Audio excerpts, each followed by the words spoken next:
Today, Ministers Alti, Gulmasti, Chartrand, and Valdez issued the following statement. Today, we honor the lives, memories, and spirits of the thousands of Indigenous women, girls and 2 LGBTQI+ people who have gone missing or been murdered. We acknowledge the brave work of the survivors' family. The Government of Canada is committed to appointing highly qualified candidates who are able to best serve the interests of Canadians, through open, transparent and merit-based selection processes for all Governor and Council appointments. Ms. Gillian Denham has over 20 years of experience in financial services and almost 15 years of experience on public company boards. Ms. Denham currently sits on the board of directors of Kinaxis Incorporated, a supply chain management and sales and operation planning software company, Canadian Pacific Rail.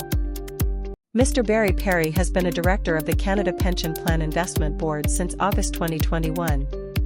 Mr. Perry currently serves on the board of directors for the Royal Bank of Canada and Capital Power. He has previously served as a board member of Fortis, ITC Holdings, UNS Energy, FortisBC Energy, FO. Indigenous and remote communities across Canada are taking action to invest in renewable energy projects, reduce reliance on fossil fuels and advance energy sovereignty.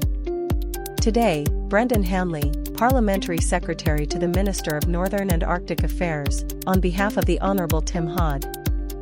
The full list of measures is available here. These measures will give workers the tools they need to build a better future and help create the strongest workforce in the G7.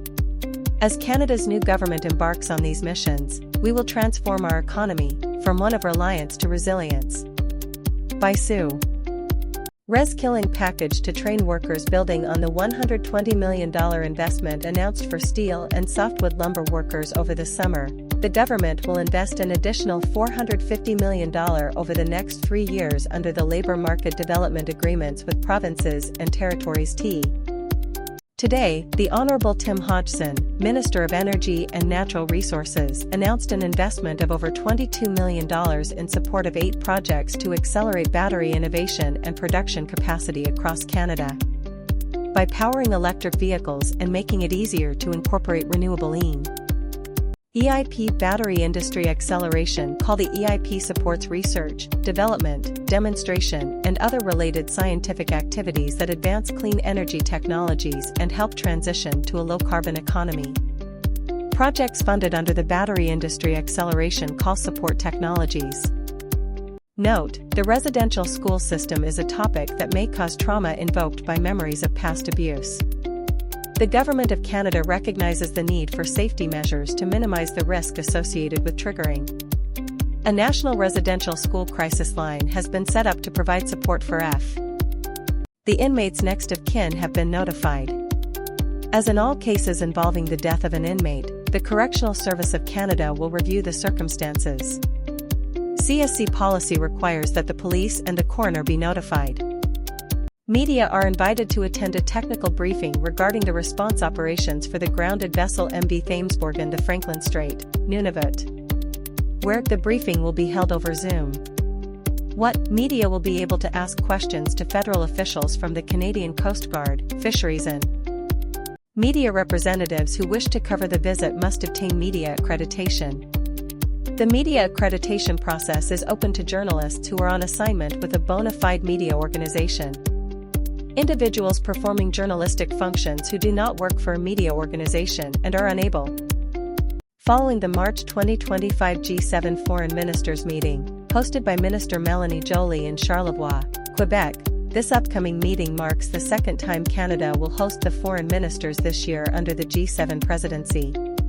This meeting will bring together G7 ministers to discuss global challenge. The inmate's next of kin have been notified. As in all cases involving the death of an inmate, Correctional Service Canada will review the circumstances. CSC policy requires that the police and the coroner be notified. Ottawa: Marie-France Lalonde, Member of Parliament, and the Honourable Mona Fortier, Member of Parliament, will make an announcement on Monday about minority language education and second language instruction. They will make this announcement on behalf of the Honourable Stephen Guilbeault, Minister of ZEVA provides funding for the deployment of EV chargers and hydrogen refueling stations. Recipient, Nova Scotia Power. Location, Nova Scotia. Funding amount, $300,000. Description, the proponent will install 60 Level 3 EV chargers in public places. Recipient, Steel Auto Group Limited. Location, New Brunswick.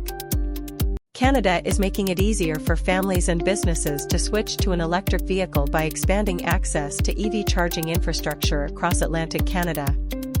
Today, Cody Blois, Parliamentary Secretary to the Prime Minister, on behalf of the Honourable Tim Hodgson, Minister of Energy and Natural.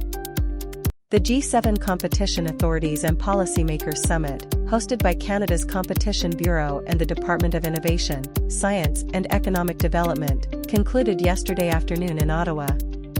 The summit focused primarily on digital competition issues, especially algorithmic pricing, and our communities can only grow to support more housing when there are investments in foundational infrastructure projects, like public transit, water systems, and local roads and bridges. With today's announcement, that is exactly what the Government of Canada is delivering on. With the funding anno